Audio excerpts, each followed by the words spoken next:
Welcome back to World Talks. I'm Sonia Strzemska. The Cannes Film Festival concluded on Saturday, awarding the prestigious Palme d'Or to Iranian director Jafar Panahi for his tense revenge drama, It Was Just an Accident. The Grand Prix went to Joachim Sentimental Value, to explore the biggest surprises, major disappointments, and the possibility of a sabotage surrounding this year's festival. I am joined by Dawid Muszyński, editor-in-chief, naEKRANIE.pl. Hello, and delighted to have you with us. Thank you for having me. Such an exciting topic. So, what do you think about this Iranian movie? I think that is one of the biggest filmmakers that we have. If we see what this guy went through to put his movies, like he went to prison in his country several times, and he was denied making movies in his own country, that he found different ways to make them. And he's appearing in Cannes again and again and again. It's his third Golden Palm that he received for a movie. So we can see that this guy won nearly everything except Oscar. He won the Best Picture in Berlin. He won the Best Picture in Venice. So this time he has everything. And I think we need such as filmmakers that have strong values, that want to say something with their movies. They're not blockbusters that we forget about them after 15 minutes when we go out of the movies. It stays with us. It starts some discussion. This one starts very slow. We have an accident, a family have a broken car, they're going to mechanics to help them. And one of the mechanics sees that he recognized the father from somewhere. This was the guy who interrogated him, who destroyed his life. And it starts to reveal, and it starts to be bigger and bigger threat for the whole movie.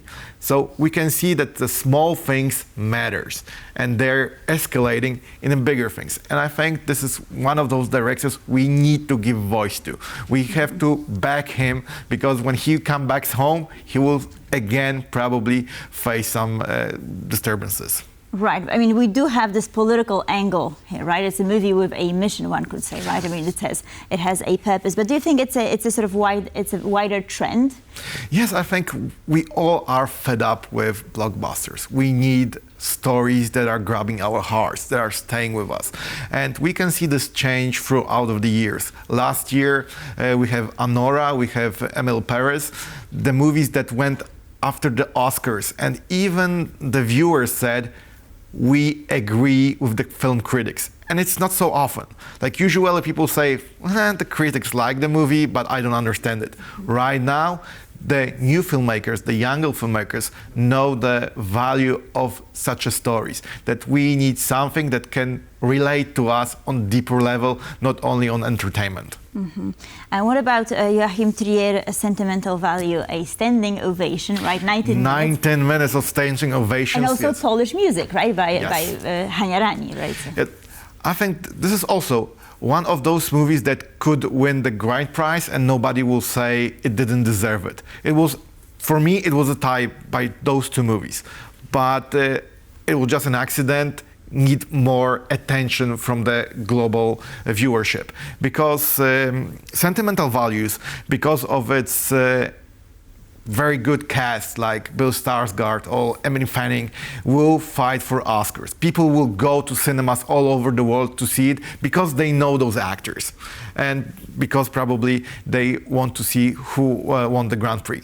There was an accident, it's not so open. They have to fight for our attention. So Sentimental Values won our hearts, because it's also a reality story about sisters that are reconnecting with their father, who is coming back after years of departure. So also a small story that we all can relate. We all know some broken families that have their own problems. So as you can see, again, a small story that is near us, that is grasping our emotions. Right, and you've mentioned the Oscars a couple of times, and I was wondering, the Cannes Film Festival and the Oscars, I mean, they're very different, aren't they? Yeah, they're very different because one is an artistic, and this is Cannes, and one is more mainstream, it's Oscars. But after last years, we can see that there are two colliding. That movies that are winning here prizes or are shown for the critics are also grasping the attention of all the world. And right now the Film Academy is not only built from Americans, it's built from the filmmakers and critics from all over the world, and they are choosing different styles, not only the one that are selling in cinemas in the box offices. And I think this is a very important thing. Right. I mean, Juliette Binoche, right, was Yep. in this year's jury. Do you think that this is why such a choice was made, you know, regarding the winner? And I also wanted to ask you a little bit about politics, right, at play here, because there were some other issues, right, brought up. We have to be honest. Films are not only about entertainment. They're also to educate us. They're to open our eyes of what's happening in different countries, in different parts of the world. And film festivals like Cannes, giving the floor to people from all around the world and giving them the opportunity to show their stories is the political thing to do. Like, we learn about the world through cinema. When I was small child, I was learning what's happening in different countries through cinema. So I understand why even when Robert De Niro was receiving his reward for all-time achievement, he was talking about politics. He was talking about how Donald Trump is putting tariffs on international movies to gag them, to stop American viewers to see what's happening on the world, to close them only for this pop culture, popka that they are receiving in the blockbusters like Avengers, Batman, and whatever. Even the big movies like Mission Impossible were shown in Cannes, but they were not in the competition. It was something like this glamorous thing that people would like to see, to take a little break from the artistic cinema, but they are not taking part of it. All right, let's stop here for a moment and take a closer look at Donald Trump, because he indeed threatened to apply a 100% charge against movies made in foreign countries, not in the US. I believe that this has not come into force, and probably it will not come into force because he received a lot of criticism, and it would be probably harmful also for the US, right? Yes, with tariffs, yes, but United States has a big problem with their film industry. What many stars are saying out loud, like Woody Harrelson or Matthew McConaughey, they're saying that Los Angeles lost 80% of its revenue in filmmaking. Even the American filmmakers are going to Bulgaria, are going to Romania, are going to Canada, even to Poland, because it's cheaper here. Great Britain as well? Yes, because it's cheaper to shoot there than in the mecca of American cinema. So everybody is a little bit fed up with it. And I think Trump wanted to tap in this sphere, saying like, okay, we'll give the tariffs and the stars will be happy. But they are not, because you have to find other way. You have to give tax discounts, not giving tariffs. Mm-hmm. Right, because I mean, Cannes is not only a festival, right, to sort of present these lovely movies, but it's also sort of like a marketplace, right? Of course, you can buy the movies, you can sell their movies. After that is there also Cannes Festival for TV that they are selling. Let's be honest, it's a business. If you want to make another movie, you have to sell one to earn money, and every filmmaker knows that his movie can be one of the best in the world. But if people not see it, if they don't buy tickets, he will not have the opportunity to make another one. So they are fighting for our viewership, for our attention. And they know how to do it. They tap to the emotions. If the movie stays with you, if people remembers you, they will go for the next movie, even if you don't have any and I lost the word. If you're not advertising, mm-hmm. people will go there. You have like a studio called Neon that is right now selling the most viewership movies that were in Cannes. Their movies won this Golden Palme 6 years in a row. So you can see how people are thinking even before the movie goes to a festival. Absolutely. And just, taking a closer look at some of these movies, we had the main competition, but also a lot of young creators, right? I mean, their movies were showcased. Do you have your favorite? Which one you would recommend? Yes, I have one, and from Brazil. It's a Secret Agent with Wagner Moura. Probably our viewers recognize him from Narcos. It's a very nice story set in 1977 about a technical guy who is coming back home thinking that he's run out of his past problems, and he understands that the home that he's coming back is not the one that he left. And it perfectly shows how our society changed, and that we think that when we leave a place it won't change, it will stay the same as we was leaving it, and we come back to a different alternative, and we have to adjust and fight with our demons.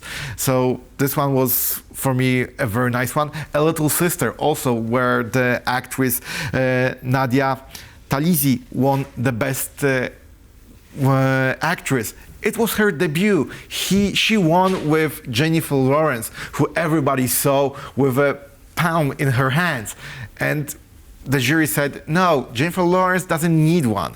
Like, she has an Oscar and people know her. We have to give a spotlight to young actors that people don't recognize now and give them the chance for the next project, because they also have talent.